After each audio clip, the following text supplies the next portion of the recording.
Hello दोस्तों, स्वागत है आप सबका आपके अपने यूट्यूब चैनल केडी क्लासेस में। आज के इस वीडियो सेशन में हम लोग डिस्कस करेंगे जो 31 मार्च को जो जूलॉजी का पेपर हुआ है बीएससी पार्ट 1 का, उसके आंसर्स को।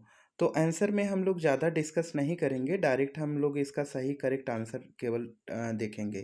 तो आज का जो पहला क्वेश्चन यहाँ पे पूछा गया था, the nature of spread of communicable disease is term as, मतलब जो कम्युनिकेबल डिजीज होता है उसे किस नाम से हम लोग जानते हैं, तो उसे हम लोग एपिडेमियोलॉजी कहते हैं, मतलब महामारी कहते हैं। दूसरा जो क्वेश्चन था इसमें पूछा गया था, the germ theory of disease, germ theory of disease ये किस वाज प्रपोज्ड पास्टुलेटेड बाय, तो जो जर्म थियरी है ये किसके द्वारा प्रपोज की गई थी, पास्चर एंड कॉच के द्वारा। तीसरा जो क्वेश्चन था आज का, इसमें क्या पूछा गया था, तीसरे क्वेश्चन में पूछ रहा है, the agent which carry a disease from one individual to another is called, तो एक इंडिविजुअल से दूसरे इंडिविजुअल में जब डिजीज ट्रांसफ़र होता है तो इसे हम लोग नाम देते हैं वेक्टर। तो ये इसका करेक्ट आंसर था वेक्टर। चौथा क्वेश्चन था, bacteria found in colon of human are, तो जो बैक्टीरिया ह्यूमन की कोलन में पाया जाता है उसका क्या नाम है, तो उसे हम लोग नाम देते हैं स्कैरेसिया कोलाई। तो इसका जो ऑप्शन नंबर थर्ड था वो सबसे करेक्ट आंसर था, स्कैरेसिया कोलाई। उसके बाद अगला जो क्वेश्चन था इसमें पाँचवें नंबर के क्वेश्चन में पूछा गया था, jaundice is caused by, jaundice किसके द्वारा होता है, जो पीलिया वाली बीमारी है वो किसके द्वारा होती है, तो जॉन्डिस जनरली अगर देखा जाए तो ये कंटामिनेटेड वाटर के कारण होती है, तो इसका ऑप्शन नंबर थर्ड सही है। इसके बाद क्वेश्चन नंबर 6 है। क्वेश्चन नंबर 6 के अंदर पूछा गया है यहाँ पे, heating food to 100 degree centigrade will prevent all following disease, तो इस मतलब अगर हम फूड को 100 डिग्री सेंटीग्रेड पे गर्म कर दें तो कौन सी बीमारी नहीं होगी निम्न में से छोड़कर। तो इसमें अगर हम जैसे कोई भी मान लीजिए कंटामिनेटेड अगर फूड होगा, अगर उसे हम हीट कर देंगे तो उसमें से जो खास करके प्रॉब्लम होगी वो क्या नहीं होगी, हेपेटाइटिस बी। तो हेपेटाइटिस बी बीमारी को छोड़ के बाकी सभी बीमारियां नहीं होंगी। ठीक है, बाकी मतलब देखिए, अगर फूड को हम हीट करेंगे तो जैसे हीट करने के बाद कालरा नहीं होगा, बोटुलिज्म नहीं होगा, सल्मोनेला ये सब नहीं होगा, लेकिन हेपेटाइटिस बी पे कोई असर नहीं पड़ेगा। वो फूड को, भोजन को गर्म करने के बाद भी वो बीमारी हो सकती है। इसके अलावा अगला जो क्वेश्चन था 7 नंबर पे, एड्स इज़ ए, तो एड्स क्या है, ये एक तरह का वायरल बॉर्न डिजीज है, तो इसका ऑप्शन नंबर 4 सही है, 7 का 4 सही होगा। इसके बाद अगला क्वेश्चन था, polio virus इंटर्स through, polio virus किसके थ्रू इंटर करता है, तो जो पोलियो वायरस है वो फूड एंड वाटर के थ्रू इंटर करता है हमारी बॉडी के अंदर। अगला जो क्वेश्चन नंबर 9 है, 9 के अंदर पूछा गया है यहाँ पर, one of the following disease is a communicable, इनमें से कौन सा जो डिजीज है वो कम्युनिकेबल था, तो अमीबाइसिस डिजीज जो है इसका ऑप्शन नंबर 4 वो सबसे करेक्ट आंसर है। इसके अलावा अगला जो क्वेश्चन है क्वेश्चन नंबर 10 में पूछा गया है, ट्रिपेनोसोमा काजेस, ट्रिपेनोसोमा की वजह से क्या होता है, तो ट्रिपेनोसोमा जो होता है वो स्लीपिंग सिकनेस काज करता है, तो ऑप्शन नंबर 4 इसका सही है। इसके बाद अगला जो क्वेश्चन है क्वेश्चन नंबर 11 के अंदर पूछा गया था, infection of Ascaris occurs by, तो जो एस्कैरिस है इसके इन्फेक्शन के द्वारा कौन सी प्रॉब्लम होती है, तो या फिर ये किसके द्वारा होता है, तो ये कंटामिनेटेड वाटर एंड फूड के द्वारा होता है। इसके अलावा जो क्वेश्चन नंबर 12 है, क्वेश्चन नंबर 12 के अंदर पूछा गया है, microfilaria is found in the peripheral blood of man during, तो माइक्रोफाइलेरिया जो होता है वो ह्यूमन ब्लड के अंदर किस में पाया जाता है, तो ये किस टाइम पे पाया जाता है, तो ये नाइट टाइम में होगा, तो इसका जो करेक्ट आंसर था वो ऑप्शन नंबर बी सही है, इसका मतलब 2 सही है। क्वेश्चन नंबर 13 है, 13 के अंदर पूछा गया है यहाँ पे, the correct human chromosome number was first reported by, तो जो करेक्ट ह्यूमन क्रोमोसोम नंबर है वो सबसे पहले किसके द्वारा रिपोर्ट किया गया था, तो ये टीजियो एंड लेविन, ये इसका पहला ऑप्शन ही सही था। इसके बाद क्वेश्चन नंबर 14 है, 14 में पूछा गया था, human females have, human female के पास क्या होते हैं, तो ह्यूमन जो फीमेल होती है, ह्यूमन फीमेल के पास अगर देखा जाए तो टोटल 23 पेयर ऑफ ऑटोसोम पाए जाते हैं। इसके अलावा क्वेश्चन नंबर 15 है, 15 के अंदर पूछा गया है ट्राइसोमी क्रोमोसोम नंबर 21। तो ट्राइसोमी कंडीशन होती है डाउन सिंड्रोम के अंदर, तो ये 2n+1 हो जाता है। तो डाउन सिंड्रोम होता है, ये ट्राइसोमी कंडीशन होगी। इसके अलावा अगला जो क्वेश्चन है 16, इसमें क्या पूछा गया था? 16 नंबर में पूछा गया था गायनेकोमास्टिया इज द सिम्टम ऑफ। गायनेकोमास्टिया किसका सिम्टम है? तो इसका ऑप्शन नंबर जो 4 है क्लाइनफेल्टर सिंड्रोम, ये इसका करेक्ट आंसर है। इसके अलावा क्वेश्चन नंबर 17 है। 17 के अंदर पूछा गया था sex chromatin was discovered by. Sex chromatin किसके द्वारा खोजा गया? तो ये बार एंड बर्ट्रम के द्वारा खोजा गया था। क्वेश्चन नंबर 18 है। 18 के अंदर पूछा गया है Barr body is found in. Barr body किसके अंदर पाई जाती है? तो जो बार बॉडी है वो पाई जाती है फीमेल सोमैटिक सेल के अंदर। तो ऑप्शन नंबर 3 इसका सही है। इसके बाद क्वेश्चन नंबर 19 है। 19 के अंदर पूछा गया है genetic counsellor can identify heterozygous individuals by. तो 19 का जो करेक्ट आंसर था वो ऑप्शन नंबर 3 है, स्क्रीनिंग प्रोसीजर के थ्रू। ठीक है, तो आप हिंदी इसकी देख लीजिएगा। इसके अलावा अगला है क्वेश्चन नंबर 20 है। 20 के अंदर पूछा गया था the status of the foetus for genetic counselling can be determined. तो 20 का जो करेक्ट आंसर था वो था एमनियोसेंटेसिस। आप ध्यान दीजिए इन दोनों की स्पेलिंग लगभग एक सी है, तो ये दूसरा वाला इनकरेक्ट स्पेलिंग लिखा है ना, एमिनो लिखा है, तो इसका थर्ड ऑप्शन सही है। ठीक, इसके बाद अगला जो क्वेश्चन है क्वेश्चन नंबर 21 है। 21 में पूछा गया था deuteranopia is a disease when there is no perceptions of colour.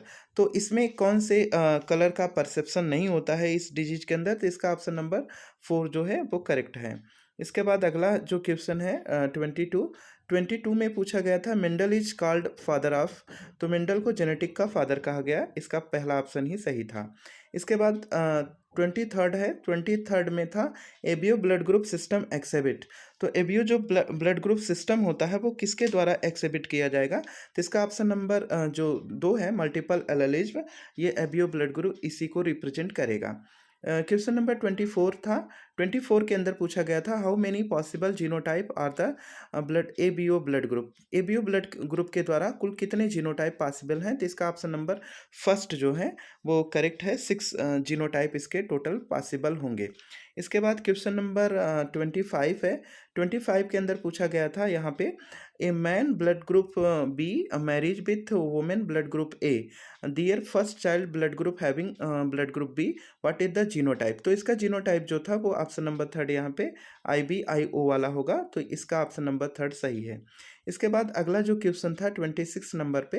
26 number में पूछा गया था the Lathyrus odoratus the cross between two purple flower plants gave white purple progeny this is due to.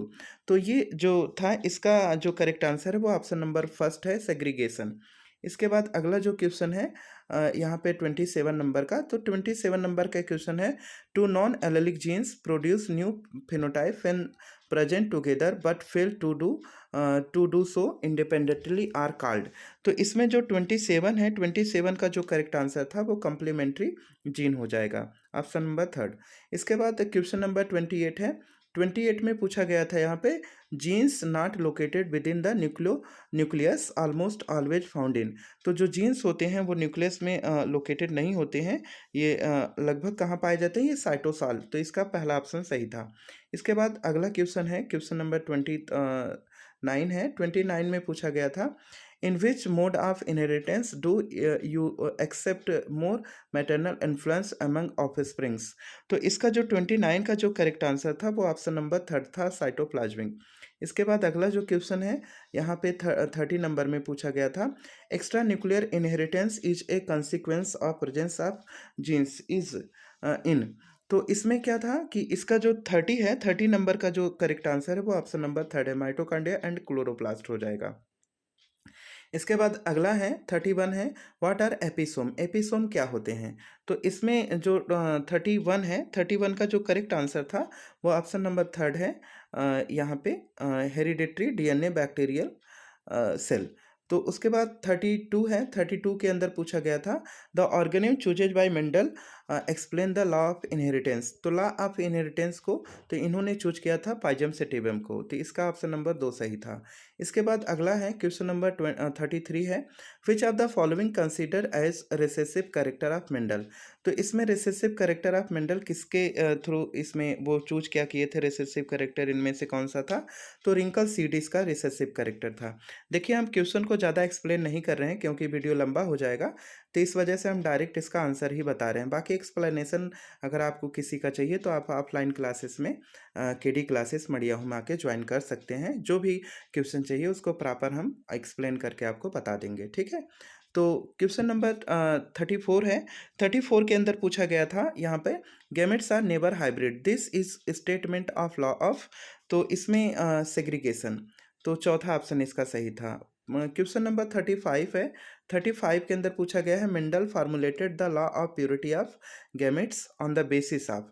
तो Mendel law of purity of gamete किसके basis पे justify किए थे? तो ये था मोनोहाइब्रिड क्रॉस के बेसिस पे। ऑप्शन नंबर 4 इसका सही था। इसके बाद अगला जो क्वेश्चन है, which of the monohybrid cross ratio, monohybrid cross का जो रेशियो था वो कितना था? तो 3:1 था। मोनोहाइब्रिड क्रॉस का रेशियो 3:1 था। और ये किसका है? डाईहाइब्रिड का। तो इसका ऑप्शन नंबर फर्स्ट ही सही था। इसके बाद अगला जो क्वेश्चन है 37 में पूछा गया था यहाँ पे, if two alleles come together only one is able to express itself, this is called. अगर दो इसमें से तो केवल एक का करेक्टर होगा, ऐसा होता है लॉ ऑफ डोमिनेंस के अंदर। तो 37 का जो करेक्ट आंसर है वो ऑप्शन नंबर 1 सही होगा। इसके बाद 38 है। 38 में पूछा गया था, a gene is said to be dominant, एक जीन अगर डोमिनेंट होगा तो ये किसको रिप्रेजेंट करेगा? तो 38 का जो करेक्ट आंसर है वो ऑप्शन नंबर 4 है, it express both heterozygous and homozygous condition. तो डोमिनेंट कंडीशन ये हेट्रो और होमो दोनों कंडीशन में शो करता है। इसके अलावा 39 था। 39 के अंदर क्या पूछा गया था? 39 में जो करेक्ट आंसर था इसका, when F1 individual cross with to parents, इससे तब हम लोग ऐसी कंडीशन में इसको नाम देंगे हम लोग। यहाँ पे 39 का जो करेक्ट आंसर होगा वो होगा बैक क्रॉस। तो 39 का जो करेक्ट आंसर है वो बैक क्रॉस हो जाएगा, ठीक है? और इसके बाद 40 नंबर पे है। 40 नंबर पे पूछा गया था, the genotype of plant showing the dominant phenotype can be determined by. तो इसमें जीनोटाइप जो होगा वो कैसे डिटरमाइन किया जाएगा? तो ये टेस्ट क्रॉस। तो इसका पहला आंसर सही था, टेस्ट क्रॉस। उसके बाद अगला क्वेश्चन है, phenotype dihybrid ratio F2 generation. तो F2 जनरेशन का इसका रेशियो कितना होगा? तो इसका हो जाएगा ऑप्शन नंबर 2 सही है, ठीक है? अगला जो क्वेश्चन है 41 का दूसरा सही हो गया। यहाँ पे ये देखिए काफ़ी सिंपल इजी क्वेश्चन था। तो इजी था तो इसमें केवल हमें इसका रेशियो कैलकुलेट करना है। तो ये रेशियो देखेंगे सब संख्या एक एक है, सिंगल सिंगल है, तो इसका लास्ट वाला ऑप्शन सही है, ठीक है? तो इसमें जो आप इसका जनरली रेशियो केवल देख लीजिए ये कितने के परसेंटेज में है। तो आप देख पा रहे हैं कि सब कुछ सिंगल है, तो इसका ये ऑप्शन नंबर 4 सबसे करेक्ट है। इसमें सॉल्व भी नहीं करना था। इसके बाद क्वेश्चन नंबर 43 था, incomplete dominance is shown by. Incomplete dominance किसके थ्रू रिप्रेजेंट किया गया था? तो 43 का जो करेक्ट आंसर है वो हो जाएगा मिराबिलस, ऑप्शन नंबर 2। इसके बाद 44 है, who said omni Zillah A Zillah. Omni Zillah A Zillah term किसके द्वारा प्रपोज किया गया था? ये विर्को के द्वारा। तो इसका ऑप्शन नंबर 2 सही था। इसके बाद अगला क्वेश्चन है 45, the main difference between a individual plants cell lies in. तो main plant cell animal cell के अंदर क्या मेन डिफरेंस होता है? तो इसमें option number first cell plate formation ये करेक्ट आंसर था। इसके बाद क्वेश्चन नंबर 46 था, term mitosis was propose by. Mitosis term किसके द्वारा प्रपोज किया गया था? तो ये फ्लेमिंग के द्वारा प्रपोज किया गया था। इसका पहला आंसर ही सही था।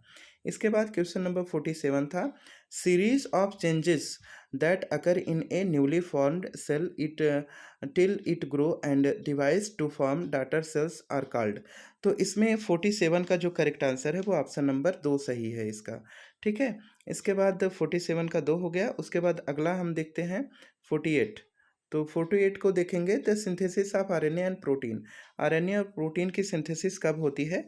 तो आरएनए और प्रोटीन की जो सिंथेसिस होती है G1 और G2 फेज के अंदर होती है। 48 का 4 आंसर सही होगा, G1 और G2 फेज के अंदर आरएनए और प्रोटीन की सिंथेसिस होती है, ठीक है? इसके बाद अगला है नेक्स्ट स्टेज है इसमें 48 में G1 होगा जनरली, G2 में भी ऐसा ही होता है, तो G1 और G2 दोनों हो जाएगा।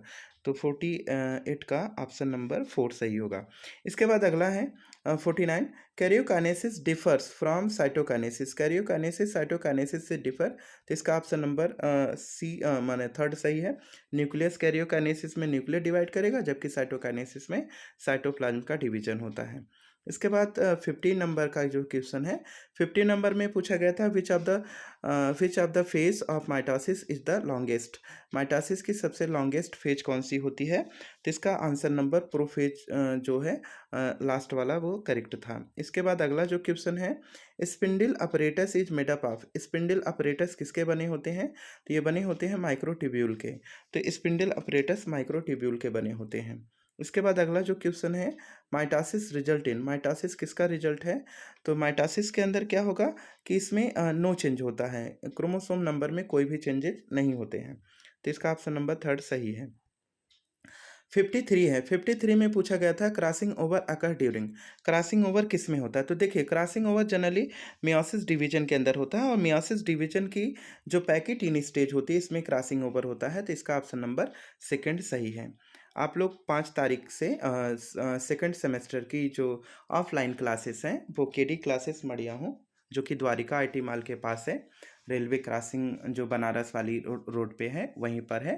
तो आप उसमें ज्वाइन कर सकते हैं अगर आप लोग इच्छुक हैं तो। और बाकी आपका बॉटनी का, जूलॉजी का किसी भी तरह का कोई प्रॉब्लम नहीं रहेगा अब से क्लास में।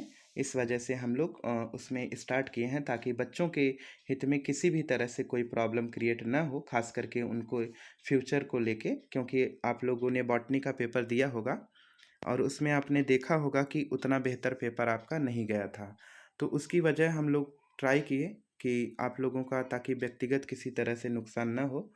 तो आप लोग जैसा समझें। तो आइए हम नेक्स्ट क्वेश्चन पे डिस्कस करते हैं। तो 53 तक हो चुका था, 54 पे देखते हैं।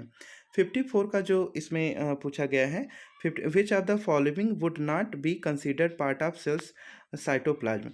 तो इसमें 54 का जो करेक्ट आंसर था वो ऑप्शन नंबर 2 है, न्यूक्लियस। इसके बाद अगला जो क्वेश्चन है यहाँ पे, the common feature amongst nucleus, chloroplast and mitochondria is. तो इसमें क्लोरोप्लास्ट, माइटोकॉन्ड्रिया सब में कॉमन फीचर डीएनए होता है। पहला ऑप्शन ही इसका सही था। उसके बाद अगला है, structure of nuclear envelope facilitates. Nuclear envelope का स्ट्रक्चर जो होता है वो किसको फैसिलिटेट करेगा? तो इसका ऑप्शन नंबर 4 सबसे करेक्ट आंसर था। अगला क्वेश्चन है 57, ए न्यूक्लियोप्लाज्म में conspicuous body of spherical shaped attach to the particular chromosome on a definite position. तो 57 का जो करेक्ट आंसर है वो ऑप्शन नंबर फर्स्ट ही इसका करेक्ट हो जाएगा।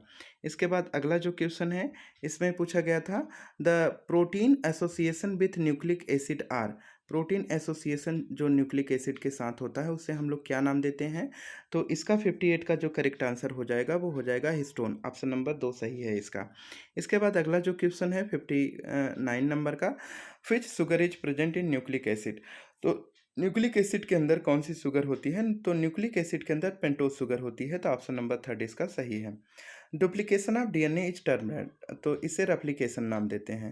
तो डुप्लीकेशन, रेप्लिकेशन में DNA, duplication of DNA is termed, इसे रेप्लिकेशन बोलते हैं, जिसमें डीएनए का द्विगुणन होता है। The number of nucleotides in Z pair, Z DNA में ये 12 होगा। इसका ऑप्शन नंबर 2 सही हो जाएगा। 61 का 2 सही होगा, ठीक है। इसके बाद अगला देखते हैं 62 का।